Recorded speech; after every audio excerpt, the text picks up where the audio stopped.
everyone, good morning and welcome back to Sports Today. We bring you this video every single morning to help you catch up with things that you might have missed out on whilst you were getting some all important rest. Because let's face it, whilst the world of sport may sleep, or whilst we may need sleep, the world of sport doesn't really sleep. So, without further ado, let's check in on some interesting things that have been making some headlines in the world of sport. And let's start off with what is arguably the hottest topic in Indian cricket, the whole rumored rift between Virat Kohli, Gautam Gambhir, and Rohit Sharma, and especially Kohli and Gambhir is what we're getting to hear. Well, there is yet another indication that all things perhaps might not be as well between the duo as if you need it anymore. Because during a practice session that was taking place ahead of the second ODI in Raipur, which is, of course, set to take place later today, well, there was a moment which many felt was, or many upon interpretation felt was a bit of a snub at Gambhir from Virat Kohli. So after the practice was done, and Kohli was taking throw downs, he ended up actually just slinging both his bats onto his shoulders, walked past Gautam Gambhir without actually saying a single word. Now, truth be told, as I said, it's very open to interpretation because let's be fair, there could very well be a situation where they'd already spoken and there would have been no need perhaps to add anything more to that particular conversation. But the fact that he then did that, and the fact that it's come out in another report, or in fact, multiple reports that are doing the rounds on news platforms. Well, yeah, it does really add to, let's say, the entire fire. That's fuel to the fire. That all's not well between the two, and that there is a lot of work going on behind the scenes, and a lot of more work that will be needed to actually smoothen things out and mend things further. And in fact, this entire situation has got a lot of people talking, and one of them, of course, is Ravi Shastri, the former India captain and coach. And he said that, you know what, the pressure right now is such that Gambhir could actually be fired. There's no two ways about it. He's saying that underperformance in the Indian team is just not good enough. I'm not going to deny that he can't potentially be fired. He's saying, but he needs to deal with all of these matters, needs to deal with them with calm, needs to deal with them with patience, and more importantly, the pressure that comes with it, learn to enjoy it rather than buckling under it because the pressure is always going to be there. If you're the coach of the Indian team, then success is pretty much expected at this point in time. So pressure is always going to be there. Don't let the pressure come to you in a big way. Just enjoy it.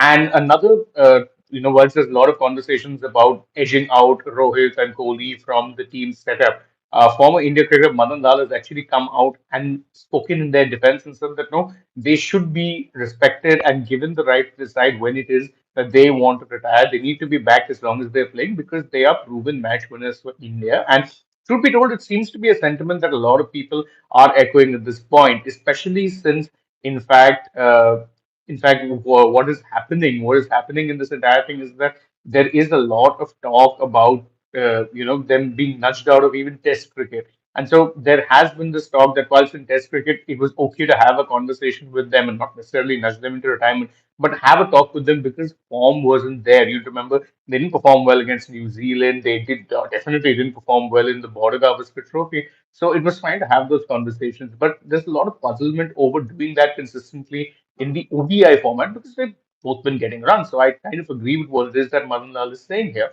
Anyway, switching our focus now from the entire circus that has been taking place in Indian cricket to some Ashes talk. And well, there's two very interesting bits of news coming out from down under. One is that Australia's skipper Pat Cummins could actually end up making a comeback in the second test because here's the thing. Australia have actually delayed naming their squad and their playing 11. They haven't yet named their 11. Steve Smith said that they're going to look at conditions and come back to it later. And there's a belief that this could very well be because Cummins could make a comeback into the side for the second test. You remember that earlier it was said that he most likely will not be coming back and that the target for him would have been the third test, which is going to be taking place in Adelaide. Now it turns out that Cummins may very well be back in Gap and it will be very interesting because again, the kind of bowling prowess that he has would be well suited to the pink ball. He has a good record in pink ball tests as well. So it'll be very interesting to see if that actually happens. And if that happens, of course, it means comeback of arguably their one of their best bowlers, their leader as well. So big boost in that regard. Obviously, the same can't be said for England. The team have been struggling a bit down under, not only because of how badly the first test went, but there have been a lot of off-field incidents happening as well, including, of course, them falling afoul of Australia's traffic rules. And despite all of that happening and the fact that the media circus there has absolutely targeted them, Ben Stokes, the England captain, has insisted that no, we're not going to stop enjoying ourselves down under despite the media furor. He said, "You're just going to take that because that's exactly how it is here. It's what happens." And he said that, look, we are in a nice country. We are actually enjoying the nice sunset. There's plenty of things you can do, good golf spots, good coffee spots, good lunch spots. He's saying, and by the way, he took a funny little dig at England where he said that, look, I'd rather be here right now than be in England where it gets miserable, cold, and it's dark by 4 p.m. at night. Hilarious, true, but eesh, Ben, you didn't need to be that honest in the press conference. Any which way, switching our focus now from the world of cricket to the world of football. Now, Erling Haaland of Manchester City has been in phenomenal goal scoring form. That continued on in Manchester City's win against Fulham. Why? They ended up winning 5-4, which was very, very a chaotic match because while City were leading, then Fulham put out a spirited comeback. But despite that, City held on for the win. Haaland ended up actually becoming the fastest player to reach 100 goals in the history of the Premier League. Good accomplishment, really, but one that doesn't really surprise you when if you've been following Haaland's career long enough. In other football news, Barcelona, well, they were in a bit of a free fall recently, but they did end up securing a 3-1 win over Atletico Madrid on Tuesday, courtesy of goals from Dani Olmo, Rafinha, and Ferran Torres. This is, by the way, the first match that Atletico Madrid, managed by Diego Simeone, have lost in La Liga since August. So they've been on a good run as well, and one that was ended by Barcelona, which, by the way, ensures that they keep their lead at the top of La Liga. Remember, Real Madrid had started the season well and they were leading, but a recent slump in form in Barca's resurgence means that it is the Blaugrana who are currently top of the league. So a bit more of football news from beyond the world of cricket. F1 news now, and Max Verstappen, the Red Bull racing driver and four-time world champion, could be a five-time world champion by the end of this week, has a new teammate for 2026 because Isaac Hajar has now been confirmed as his teammate for Red Bull Racing. Hajar, you'd remember, had a very impressive debut season for Red Bull's sister team, which is, of course, Racing Bull. He's had a very good season this year, and the call has been made to promote him to the senior team. It's a very questionable call for me because, again, I think he's been promoted way before he's actually ready. He's a talented driver there, but there's every chance that Max will obliterate him and his career may not be the same. We've seen it happen to a lot of young drivers who get that Red Bull seat, including the likes of Liam Lawson, Anna Yuki Tsunoda, Danny Kvyat. Actually, Kvyat was replaced by Verstappen, so not him, but the likes of even Alex Albon and Pierre Gasly. So, bit of a questionable decision from Red Bull, but it is what it is. That's how they always operate with their business.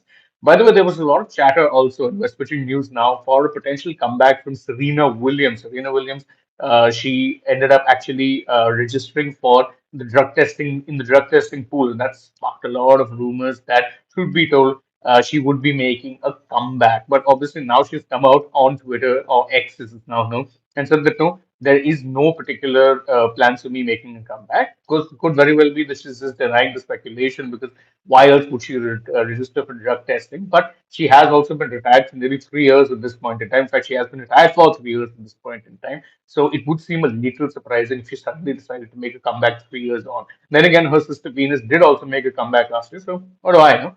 Last bit of news, also tennis, but focused around India. Indian tennis player Nikki Punacha, along with Thailand's Truchia Isaro, and I had to read that.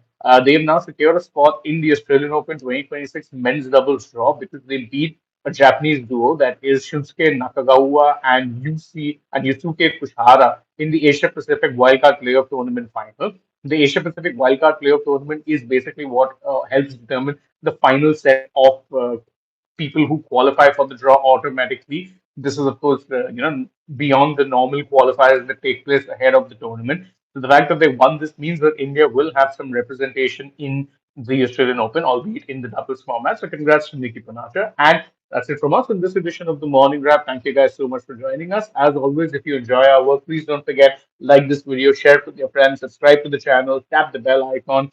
Follow us also on social media. We are on Instagram, Twitter, and Facebook.